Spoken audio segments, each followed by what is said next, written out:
Here's everything you guys need to know about Season 5. We're going to break down Gambit, go over all of his abilities. He's actually going to be one of the most tricky characters to learn, in my opinion. And then we're going to go over all the buffs and nerfs and the changes for Season 5. So first off, starting off with Gambit, we're going to do his primary first and kind of get the simple stuff out of his way. But basically, if you guys can see, he has a bunch of different abilities, right? So we're going to break it down. Again, pretty tricky. But so his primary is cards that he throws, almost like shurikens in a way, but they're cards, obviously. And over distance, they spread out. So like obviously right there, you can see I'm kind of doing damage to each of them, but it's not really doing that much damage because only one card is hitting them. So I believe it's like one card is about 20 damage, maybe 25 right there. I think 2 just hit. Yeah, I believe one card's about 25 damage. And then the cards, the primary also heals as well. So say with 3 hit, I believe it's around 90 healing. That looks about right. It might be like 80, 75, but around that kind of healing if you hit all 3.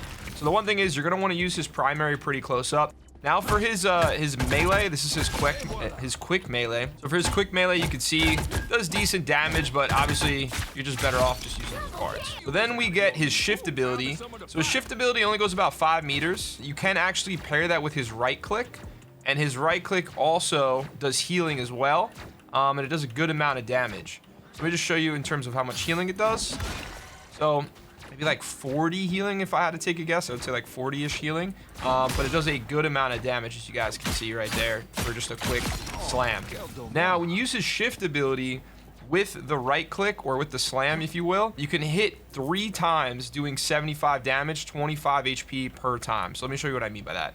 So if you just go and press shift and then right click, you might only hit 1. It's kind of hard to hit, but the easiest way I found to try to ensure that you're going to hit as many as possible is, again, your shift is going to take you about 5 meters. So you want to pre-plan that out. This takes you a little bit further. So I would say like go around between like 5 to 10 meters away, but kind of like look down when you get closer to your target, because then you don't move as far and you're more likely to do more damage.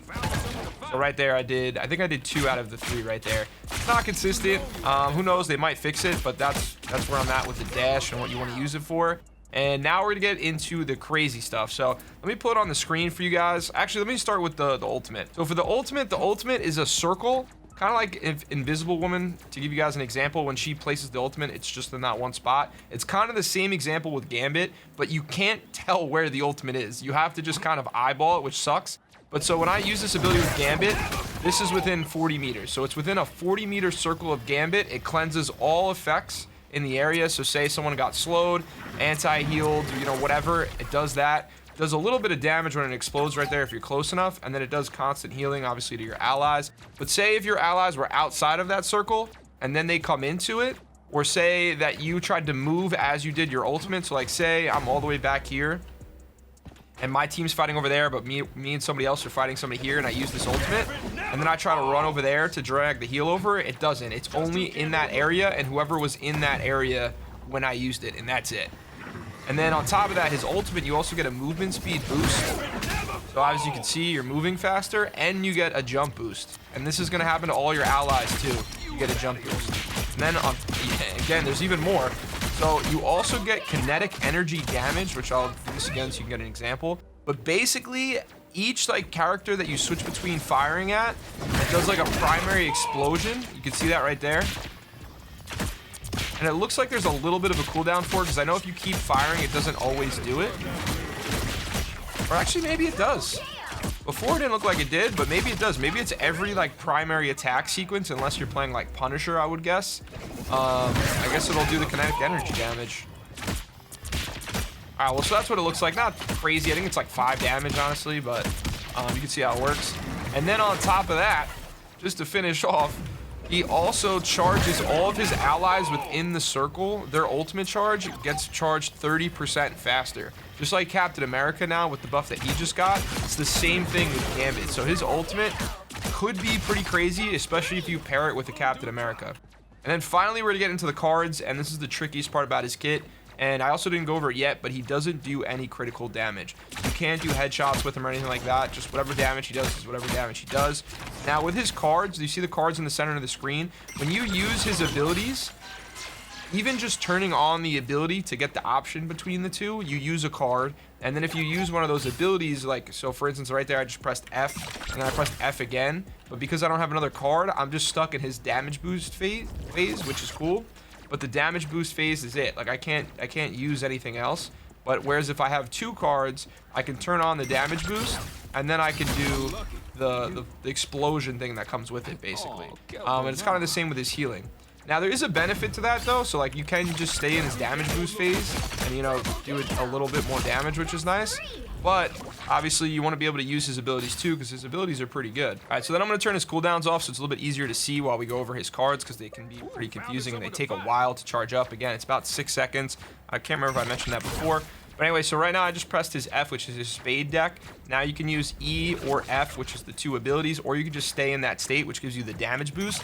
But so anyway, this is the damage boost, and then I can then use the F ability, which does about 70 damage. I know that one was kind of hit a little bit, so hold on, I'm gonna wait for somebody to respawn. But so this, you get a damage reduction. So again, around maybe 70, 60 damage, but you also get reduced healing for about 4 seconds. Then say I go into his spade deck again, but this time I use Raise. Raise is like a 10, 15 meter knockback. Not in terms of like how far they get knocked back, obviously it's about 2 meters, but it's about a 10, 15 meter distance. And then again, it does maybe like 20 damage, but it's like a circle. So you can get a lot of people, especially if the team's all, you know, together at once. And then we have his healing deck. So the healing deck, you have Flush and Raise again. Now you can do Flush, and Flush sends a card back and forth between nearby allies, and it kind of gives them like a little bit more of a healing boost. And then obviously you can heal, you know, if you want to as well. And then you have Raise. Now Raise is an AoE thing, just like the other one. It's about the same distance, but this one cleanses all area effects and does a little bit of healing. So say like Blade uses his ultimate, and you kind of lines up the whole team. If you're quick enough, you can do, oh, I just pressed the wrong button, but if you're quick enough, you can do that, and then, you know, at least get rid of the anti-healing, and then maybe use your ultimate or something like that. Next, we're gonna go over all the team ups, and then after that, we'll do the patch notes. So first, we'll start with the Gambit team up with Magneto. So Gambit gets the seasonal bonus, which is the 5% bonus, and then I'll show you guys what Magneto looks like with this change. So obviously, this is Magneto's primary. And then what happens is you can then activate the ability, which is C, and then he starts throwing his sword. Now, kind of like Wanda's, where Wanda had, you know, whatever it was, I guess like maybe 10 seconds or so. He has basically 10 seconds of throwing the sword, but it actually reaches super far and does a pretty good amount of damage. So this team up might be pretty wild, especially with the Magneto change. That was basically a Magneto buff, but again, we'll go over that in a little bit. Then we have Widow. I just wanted to show you guys this first because this is so sick. And then this is also the skin in the battle pass. That's awesome. I'm so happy that they added this one. This is like an old comic book skin from like the 1960s or something like that. But anyway, so what happens is Widow can actually switch between ammo now. The only thing is this ammo, it does like an AoE for about like 2-3 meters in terms of an explosion, but it also heals 70 per hit. So Widow is basically going to be a better healer than Ultron, and she basically turns into Anna from Overwatch. So Widow's going to be pretty interesting to see. Obviously, you need to work with a Phoenix on your team for this team up to be active. And also the fire rate on this is pretty fast. So this is what this team up looks like. This might be a problem. You can also scope in case anyone's wondering, and you can't do critical damage with this. You can't do critical damage with these bullets at all, so you have to switch back between to the regular one. Now, when you switch back to the regular ammo, there's actually no cooldown time. But say I wanted to switch back into the ammo and then switch off. Oh, silly me, I forgot that the cooldowns were on. So when you put the ammo on, there's no cooldown, and then when you take the ammo off, there's a 3-second cooldown, basically. Then for the next team up we got, we're going to be doing the Blade and Moonknight one. Now, Moonknight might be a lot better this season because he's basically getting a seasonal damage bonus of 5%. So think of it as Moonknight's getting a 5% damage buff this season, which is pretty wild. And then we have Blade. This Blade ability is pretty cool. The only thing is he doesn't get that thing that he had with Cloak anymore. We're going to heal himself, which I thought was pretty useful. So this is what Blade's ability looks like. So obviously you can switch between and go into his Bloodlust form. So now you're going to press C, you dive forward, and then you can do the Moonblade combo, which sends Blade of Khonshu, or, you know, just a Moonblade, whatever, back and forth between nearby enemies and doing a bunch of damage. The only downside is I think it's like a 15-second cooldown. I just missed it, but it's around like 15-20-second cooldown. So it seems great, but it's just you're not going to be able to use it that often, and you also need to play with a Moonknight, obviously, to get this active. Now let's see what the last team up was. So, we also have the Hawkeye and Cloak and Dagger one. I'm not a big fan of this one. This one's not that crazy.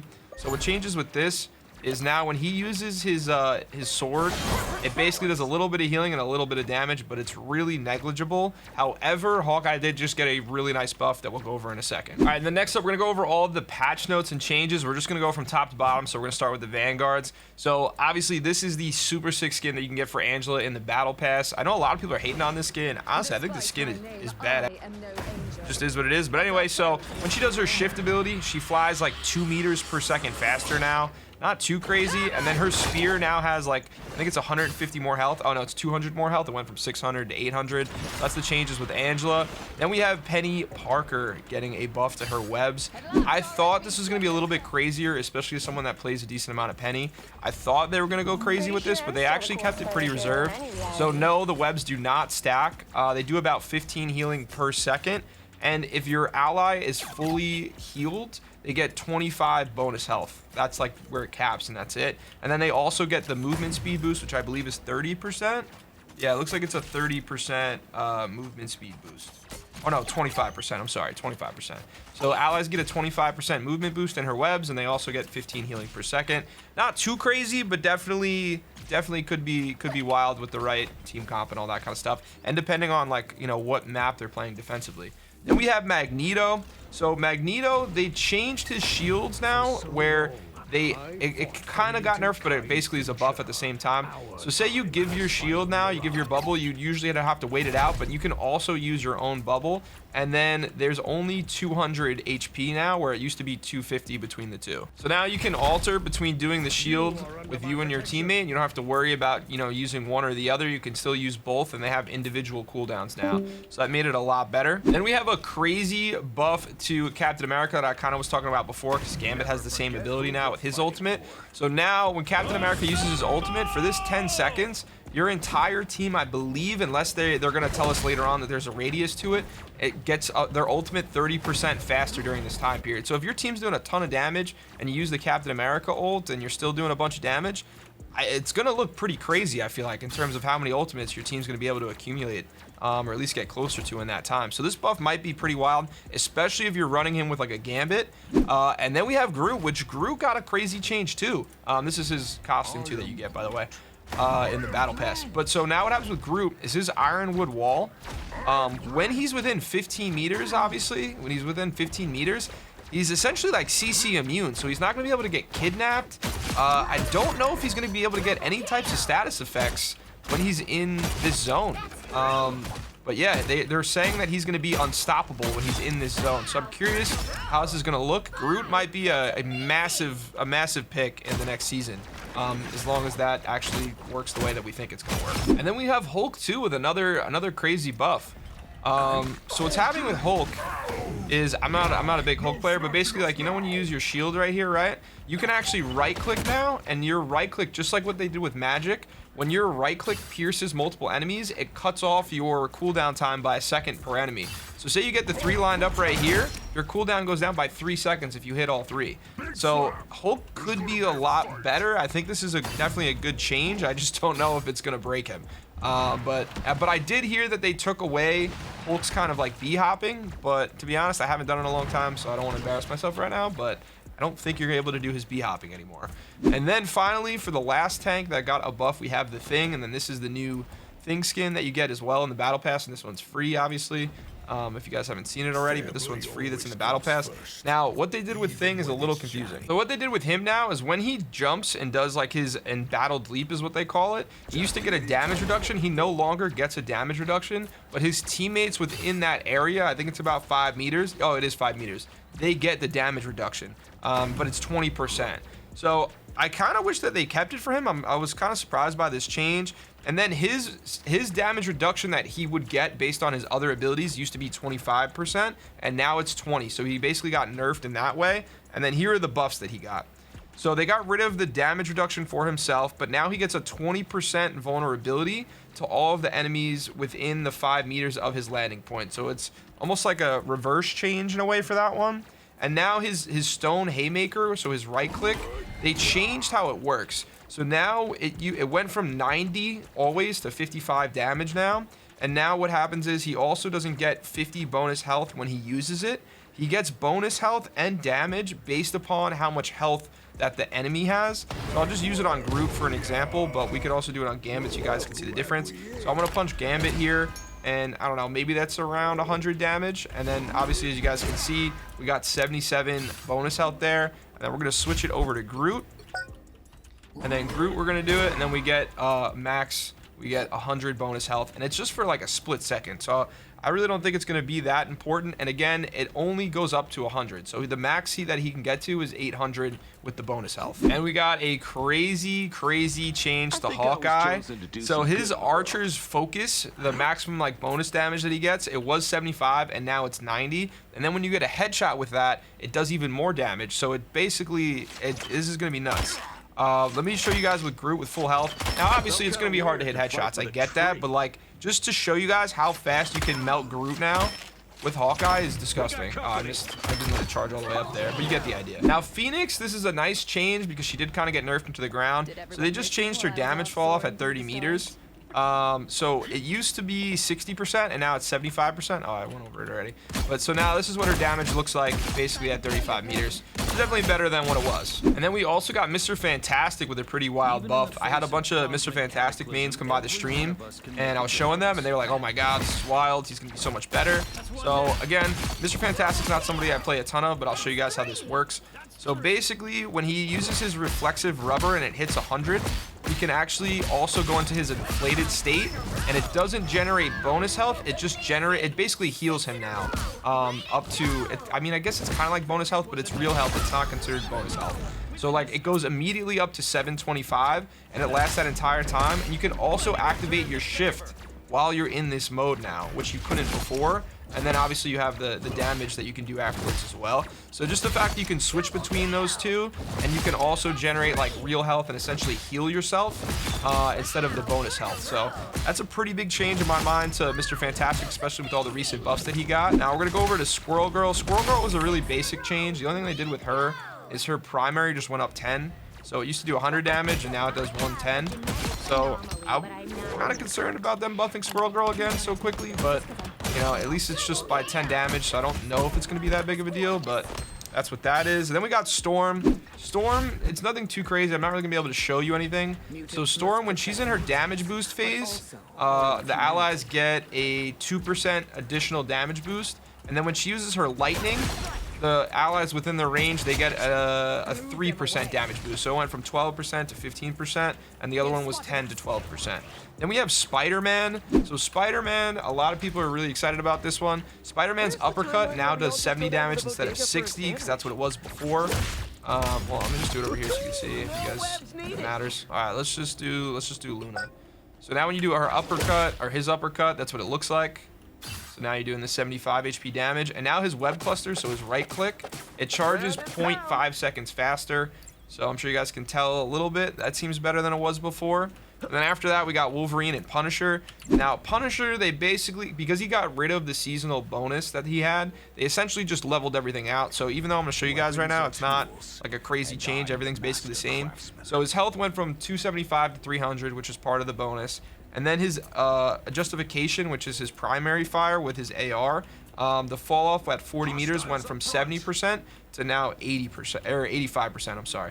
So 85%, so this is what his damage looks like when you're not hitting headshots at, you know, over 40 meters, which is pretty solid. Like, I don't think that's a terrible change for Punisher.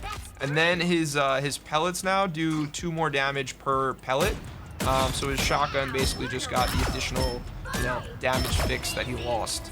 As far as I can tell, you know, with the seasonal damage bonus change. Then Wolverine is actually going to be a lot better. They changed the percent of his primary and his right click.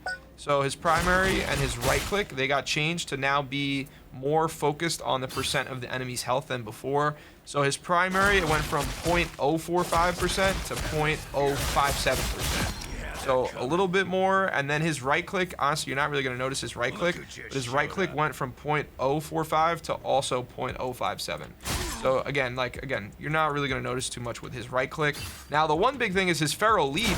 actually got changed, and it's 3 seconds better than it was before. So it was 15 and it went back to 12. I'm pretty sure that's what it was before in terms of how many seconds. I think the cooldown was 12 before, but that's what it's at now. And then we have the strategist changes. So first up for the strategist, we got Adam Warlock, and then this is the free skin that you get for him, which is pretty sick in the battle pass. So two things. One, when you die, your what is it, soul flight speed? Your soul flight speed is a little bit faster than it was before. So I'm just waiting until he gets me. I didn't realize I stepped out of the frame there. So as you guys can see, he flies basically, it's twice as fast. He flies twice as fast, in case you guys were wondering. And then his ultimate, so his ultimate, I think it's called ally detection. His ultimate ally detection is now just 5 meters further than before. And it also costs 200 less. So we might be seeing more of Adam Warlock this season if I had to guess. Then moving on, we're going to do Cloak and Dagger. It's nothing really too crazy. Cloak and Dagger just got 25 more HP, so now her base health, or his base health too, is 275 instead of 250. Invisible Woman, I was really shocked to see this. They buffed the crap out of Invisible Woman. So what's going on is her orb projection hit damage went from 25 to 30, so it does a little bit more damage.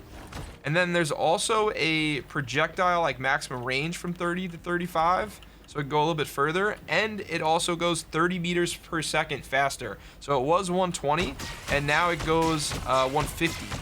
So obviously those are all alone just pretty good buffs to Invisible Woman, but now she can also place her own shield. So if there's not a shield up, you can use whatever you use to recall the shield from somebody else on yourself, and your shield is even like bigger for whatever reason than the other ones that you use. So that's the normal one, and then if I go and use it on myself, this is what it looks like. So it's pretty cool that she can finally get her own shield. It was so silly that she couldn't get one. And then the last change that they made to her is, you know, when she can do her pull or her push, you can like activate it now even 5 meters further than before. So now it's 35, it used to be 30. So if you're 35 meters away and then you do that, you can, you know, actually hit them, obviously. After that, we got Rocket. Now, Rocket, they made his BRB cooldown 5 seconds faster. So his BRB is 5 seconds faster. Now his repair mode, when he uses his orbs, it went from 5 to 7. And then the speed is also 20 meters faster. So it went from 60 meters per second to 80 meters per second. So I'm sure you guys could probably tell. Definitely looks a lot faster. And then lastly, his primary fire, they increased his bullet velocity basically. So his bullet velocity went from 150 to 180. So it should be pretty noticeable. It looks like Rocket might actually be able to do some decent damage this season. But I don't know, a little too early to tell. And then the last changes we got are for Loki, and Loki might finally be viable again. I know we didn't really see too much of him.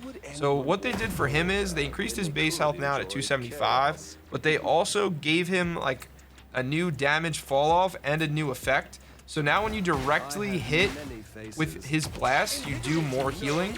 So it's about, I forgot, we calculated it before because his clones do a little bit less healing, a little less damage, but I think it's around like 26 or 28 if you hit all 3 blasts per blast, I guess you could say, of healing. So his healing is a little bit better than it was before, and the fall off damage at 3 meters went from 50%, like the max, to now 80%. So he's doing a little bit more damage and he's doing a little bit more healing. Again, so Loki might be a little bit more viable this season, but it's kind of too early to tell. Hope you guys enjoyed today's video going over everything for season 5. Everything was kind of crammed into one day, so I'm just trying to get all these videos out. Let me know if there's anything you guys think I should add in the future, things that I shouldn't have gone over, things you guys wanted to see more of. Hope you guys enjoyed the video though. Make sure to like, comment, and subscribe if you guys are new. Feel free to hit me up if you want to run it, and I'll see you guys on the next one. Have a good one. Peace.